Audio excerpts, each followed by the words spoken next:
Dzięki ekipie z Fotoformy ostatnie kilka dni spędziłem na testowaniu Canona R6 Mark II. Wierzcie mi, bawiłem się wyśmienicie, też mam takie wrażenie, że Canon wreszcie odrobił kilka lekcji i naprawdę przy tym modelu bardzo ciężko było się do czegoś konkretnego przyczepić. Oczywiście mam kilka drobnych uwag, ale o szczegółach pogadamy zaraz.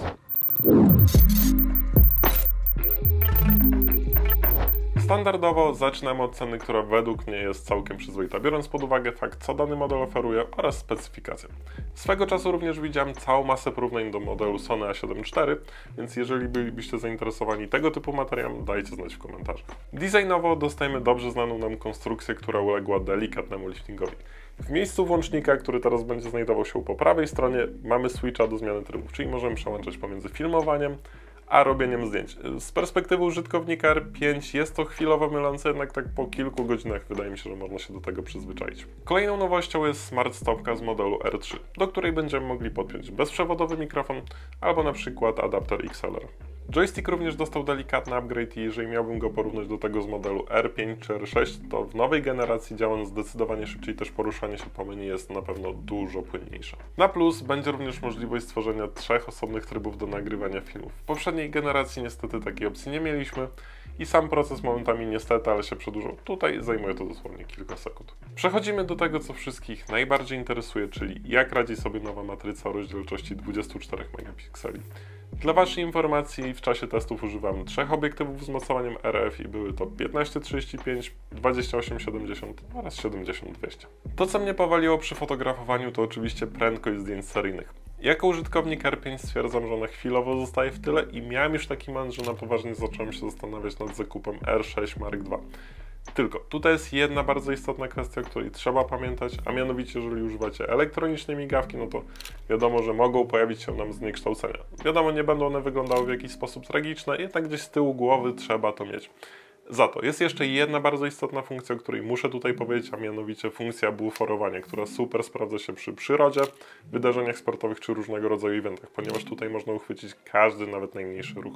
W gorszych warunkach oświetleniowych Mark II radzi sobie w naprawdę bardzo dobry sposób, zarówno pod kątem filmów, jak i zdjęć. Celowo podbijałem ISO do wysokich wartości, żeby zobaczyć, w którym momencie wywali szumy, jak to później będzie finalnie wyglądało. Jednak jak sobie poskalowałem te obrazki i wyedytowałem je, to stwierdzam, że wszystko jest na naprawdę akceptowalnym poziomie. Z ciekawostek, jeżeli w ogóle możemy to tak nazwać, Luminar w wersji AI, czyli program do edycji zdjęć, chwilowo nie radzi sobie z RAWami z najnowszego modelu. To znaczy, RAWy możecie wrzucić do programu, jednak jeżeli chcielibyście się zabrać za jakąkolwiek edycję, to albo Wam wywali błąd, albo program się wyłączy, albo może być tak, że on zostanie gościnnie skropowany, zeskalowany i tam się jeszcze będą działy różne cuda. Oczywiście postanowiłem skonsultować to z supportem od firmy Skylum i tutaj faktycznie dostałem taką informację, że póki co program jeszcze nie dostał właściwego update'u i na niego będzie jeszcze chwilę poczekać.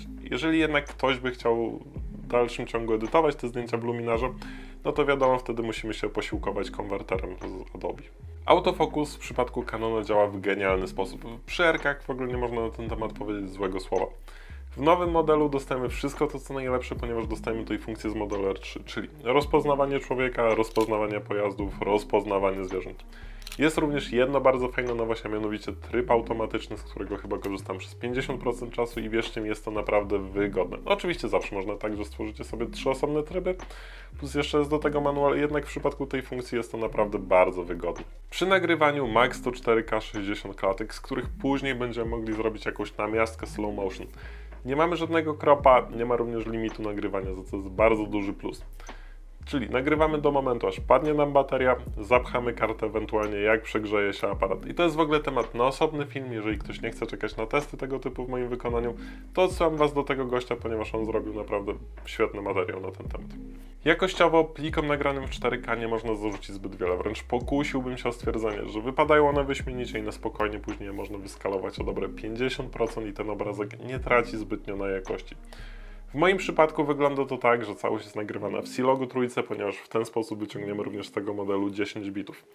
Tylko jest jedna kwestia, która nie wszystkim podejdzie, a mianowicie wybór kodeków jest dosyć ubogi, ponieważ tutaj mamy IPB oraz IPB Lite. Jaka jest różnica między nimi? Odsyłam Was do osobnego materiału na tym kanale, tam wytłumaczyłem to na zasadzie R5. Odpowiadając, jak te materiały później koloruje, tutaj posiłkuję się produktami od firmy Motion VFX. Jest to w ogóle polska firma, która tworzy genialne luty, tworzy genialne wtyczki, więc sam proces kolorowania zajmuje dosłownie sekundy. Full HD Max, jakiego wyciągniemy, to aż 180 klatek. I to jest kolejna kwestia, która zaczęła do mnie przemawiać i namawiać mnie do zakupu tego modelu. Też mamy możliwość nagrywania w 120 klatkach, jednak tutaj trzeba pamiętać, że przy tych wysokich klatkarzach nie mamy możliwości nagrywania dźwięku. Co do samej jakości, wydaje mi się, że obrazek wygląda naprawdę przyzwoicie. Też w przypadku Canona i pełnej klatki zawsze można zrobić tak, że całość sobie wyrenderujecie w 4K, żeby ten obrazek trochę, powiedzmy, upscalować. Jedyne, czego Canon nie naprawił, to problem ze stabilizacją, który niestety w dalszym ciągu istnieje. Jeżeli nagrywacie cokolwiek na szerokim kącie, na 15 mm albo nawet na 14, to trzeba się liczyć z efektem JAW, czyli obrazek nam będzie pięknie falował i niestety tego później na etapie edycji nie da się w żaden sposób naprawić. Też dziwię się, że Canon nie zrobił czegoś takiego, że w opcjach w menu przy okazji stabilizacji na przykład nie możemy wyłączyć stabilizacji w korpusie, a zostawić tylko i wyłącznie w obiektywie, ale może to zostanie naprawione w jakimś tam kolejnym update'cie. Podobnie zresztą jest z wejściem HDMI. W dalszym ciągu jest to mikro i w dalszym ciągu w łatwy sposób można je uszkodzić. Dlatego, jeżeli macie zamiar używać rekorderów zewnętrznych, żeby na przykład z tego modelu wyciągnąć nagrywki w 6K, sugeruję Wam wyposażyć się w klatkę od firmy SmallRig oraz swego rodzaju klampa, żeby to wejście po prostu zabezpieczyć, żeby w pewnym momencie ono się po prostu nie uszkodziło. Moi drodzy, pora na podsumowanie. Jeżeli w dniu dzisiejszym miałbym wybierać pomiędzy modelem R6 a R6 Mark II, zdecydowanie wybrałbym najnowszą generację.